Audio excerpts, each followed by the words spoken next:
Salve, salve família Maromba, como é que vocês estão?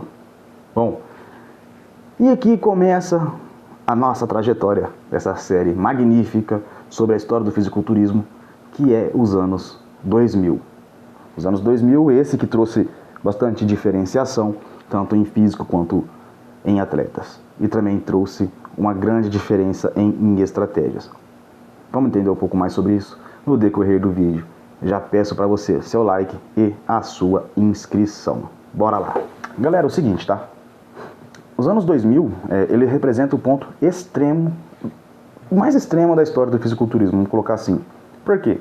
Foi a década que levou o corpo humano ao limite absoluto, tá? Tanto em tamanho, densidade, condicionamento, enfim. Levou o corpo humano ao extremo total. Então, ou seja, tudo que foi construído nos anos anteriores, com ciência, dieta, intensidade, mentalidade, convergiu para físicos que pareciam totalmente fora da realidade. Shape esse que se a gente mostrar para adolescentes hoje em dia, ou para algumas crianças hoje em dia, eles vão dizer que é IA. E eu e você que já estamos na casinha dos INTA, a gente já sabe que esses shapes não foram IA. Não existia IA naquela época. E nos anos 2000, a gente tinha um grande homem que fez o grande feito. Ronnie Coleman. O impossível em carne e osso. E quando eu digo impossível, eu não digo isso à toa, tá? Nenhum nome, tá, define ali os anos 2000 melhor do que Ronnie Coleman. Por quê? Ele não era grande. Ele era forte, denso, condicionado, monstruoso ao mesmo tempo. O seu físico reunia volume extremo, separação muscular absurda, costas com profundidade inédita, pernas gigantes e detalhadas. Ronnie definiu o que era impossível no palco. Bom, a descrição sobre Ronnie Coleman já diz tudo. Ele trouxe tudo aquilo que nenhum juiz havia visto no palco, embora algumas de suas vitórias sejam contestadas até os dias de hoje. Mas esse assunto é para o próximo vídeo, então por isso que é muito importante que você se inscreva no canal, tá? Só que Ronnie, na época, ele trouxe algo ali que, tipo, tão absurdo, tão grande, que ninguém nunca tinha visto. E ele conseguiu colocar um shape impecável em cima dos palcos. Tanto que até hoje, o Arnold ele é o pai da musculação, é o pai do fisiculturismo. Mas o Ronnie, ele continua sendo o rei do fisiculturismo. Por quê? Ele ganhou 8 vezes o Mr. Olympia. Se não me falha a memória, 7 ou 8 vezes o Mr. Olympia. Então assim, para um cara nos anos 2000 conseguir colocar esse feito, ele não é qualquer um. E Júlio, vem cá, fala pra mim como é que seriam os treinamentos dos anos 2000. O treinamento dos anos 2000 era o seguinte, era uma combinação totalmente brutal, totalmente absurda. E é só você olhar os vídeos do Ronnie treinando que você vai se surpreender, porque é algo totalmente irreal, totalmente surreal, totalmente fora do padrão humano, né? Porque era peso altíssimo, execução limpa, intensidade máxima. Por que eu citei o Ronnie? Porque o Ronnie Coleman ficou famoso por levantar cargas que quase nenhum atleta de força, tá? Ou seja, halterofilistas, powerlifters, ousavam usar. Mesmo que eles estivessem se preparando ali para competições, ele trouxe essas cargas que pouca gente se atrevia a fazer. Agachamento, supino, levantamento terra, com peso absurdo, eram parte da rotina de Ronnie Coleman. Mas não se tratava apenas de força bruta. Havia controle, experiência e método. O corpo já era tratado como uma máquina de alto desempenho. Então, ou seja, o Ronnie, ele treinava com um peso muito grande, muito absurdo. Um peso que, cara, não dá pra imaginar você chegar na sua academia hoje e ver um cara fazendo um leg press com com 1 tonelada. E fazer supino com 90 quilos cada lado. E detalhe, tá? Ele não fazia isso com alguém ajudando ele do lado, não. Ele colocava as placas, colocava as anilhas e pau, fazia. Você vê o vídeo dele fazendo supino com 90 quilos cada lado. Cara, ele colocou os pesos sozinho em cima da perna, colocou os pesos sozinho em cima do peito e ele ergueu. E a mesma coisa foi o leg press de 1 tonelada. E assim também ele fazendo seu agachamento ali, se não me engano, com 500 quilos, algo em torno disso, não me recordo muito bem agora. Mas era a cara, tipo assim, ele era fora de sério, totalmente fora do padrão. E assim como o treino também era extremo, a alimentação nos anos 2000 também passou a ser extrema. Tá? Passou a ser mais extrema ainda.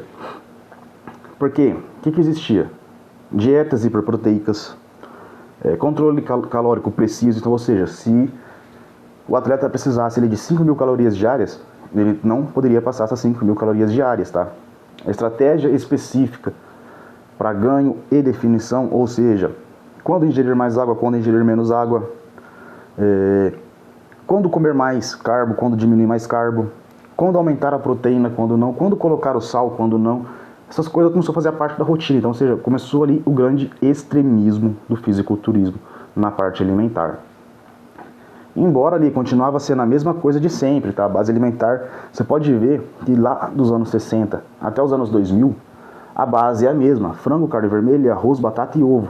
Então, assim, o pilar é um pentágono, tá? Um pentágono de alimentos que funcionavam desde os anos 60 até hoje.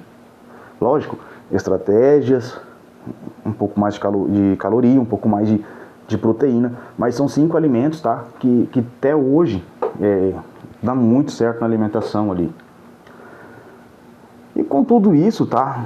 Com todas essas extremidades acontecendo nos anos 2000, também os anos 2000 foi disparado a era dos suplementos. Foi a melhor década para os suplementos. Por quê?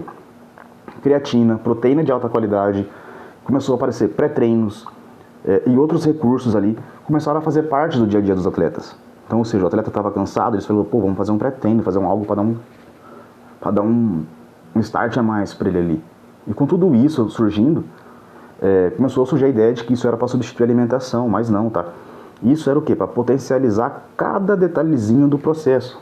E se você analisar nos dias de hoje, a gente tem pré-treino, tem vitaminas, tem creatina, tem proteínas de diversas qualidades, desde a mais barata para quem tem menos condições até a mais top para quem tem um pouco mais de condições, tá? Então, assim, começou a surgir tudo isso aí nos anos 2000, tá? E de longe, tá? Não menos importante, a maior ideia dos anos 2000 foi o quê? A mentalidade, ou seja, a mentalidade do excesso. Então, ou seja, tudo naquela época era levado ao extremo. Então era treinar mais pesado, comer mais, descansar estrategicamente. Então, assim, o físico naquela época, com tudo isso que aconteceu, a era do extremismo, passou a ser tratado ali como um projeto, né? Um projeto. Ele não era mais um físico, passou a ser projeto. E quando eu falo em projeto, por quê? Porque era comum você ver alguns atletas ali sacrificando conforto, saúde, vida social, tudo para ter um nome no palco. Tudo para ter, porque aquilo ali era a vida dos caras, tá? Eles respiravam aquilo. Aquilo ali era o maior conforto para eles, era estar dentro da academia, não sentindo conforto. E os anos 2000 trouxe um cara totalmente fora do padrão. Inclusive, foi vendo alguns vídeos dele, fora o Lou Ferrigno, que eu já citei nos anos 60 e 70, ele também foi um dos que me inspirou a começar a treinar. De quem que eu tô falando? Nada mais, nada menos que Jay Cutler. No lado de Ronnie Coleman, tínhamos Jay Cutler, que trouxe equilíbrio a toda essa narrativa que existia. Porque o que Jay mostrou? Ele mostrou que constância, estratégia, persistência também poderiam derrotar o impossível. A rivalidade entre Ronnie Coleman e Jay Cutler elevou o fisiculturismo a outro patamar, transformando um Olímpia em um verdadeiro espetáculo. Quem nunca viu esse embate dos dois ali, do Jay Cutler e o Ronnie Coleman? Cara, assim, longe de mim, tá? É achismo meu, opinião minha. Se você achar contra, tudo bem, sem problema algum. Ronnie Coleman, ele era grande. Ele trouxe um físico absurdo. Mas a gente teve físicos ali do seu embate contra ele, físicos excelentes, físicos muito além do Ronnie, tá? Que no caso seria Jay Cutler, que na minha opinião ele era muito harmonioso, O cara posava bem, tinha um carisma também em cima do palco. E o outro que foi o Kevin Levrone, que também foi outro que trouxe uma simetria muito grande nos seus músculos, trouxe simetria total no seu tamanho. Mas Ronnie é o Ronnie. Então qual foi o legado que os anos 2000 deixaram pra gente até os dias atuais aí? Essa década deixou muita marca, mas muita marca mesmo, tá? No fisiculturismo, esse foi uma grande reviravolta, tá? Do fisiculturismo ali. Porque trouxe maior nível de massa muscular, já foi visto, então, ou seja, os atletas eram muito maiores. O auge da suplementação moderna, então começou a surgir muita marca de suplemento, começou a surgir muito suplemento. A profissionalização extrema, porque isso aí já não era mais, vou competir uma vez por ano. Era, isso aqui é a minha vida, eu sou fisiculturista, esse é o meu trabalho. Era como se os caras, tipo assim, colocassem o paletó para ir pro escritório, eles colocavam roupa de treino, eu vou treinar, sou fisiculturista. E ali começou a se debater os limites da longevidade, não sei como é que fala essa palavra, mas é por aí. Os anos 2000 mostraram até onde o corpo humano ele pode ser levado. Ou seja, até certo ponto ali. Mas qual seria esse certo ponto?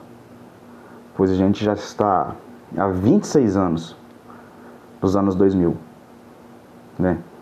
E ainda tem muito corpo aí sendo elevado ao total extremo. Então a maior conclusão que os anos 2000 nos deixou é o quê? Que não foram sobre apenas músculos gigantes. Foram excesso, obsessão, superação dos próprios limites. Foi uma década que o fisiculturismo atingiu seu ponto mais extremo. Foi um ponto bem punk ali nos anos 2000. Foi o ponto mais extremo realmente. Depois disso, o fisiculturismo, o esporte fisiculturismo, ele nunca mais seria o mesmo. Tanto que até hoje, ele continua se moldando, dia após dia. Nos anos 2000, o impossível virou rotina, pois o esforço, a ciência e o desejo de mudar os corpos viraram obsessão. Dito isso, eu encerro meu vídeo aqui, mais uma vez pedindo o seu like e a sua inscrição. E até o próximo conteúdo, galera. Valeu!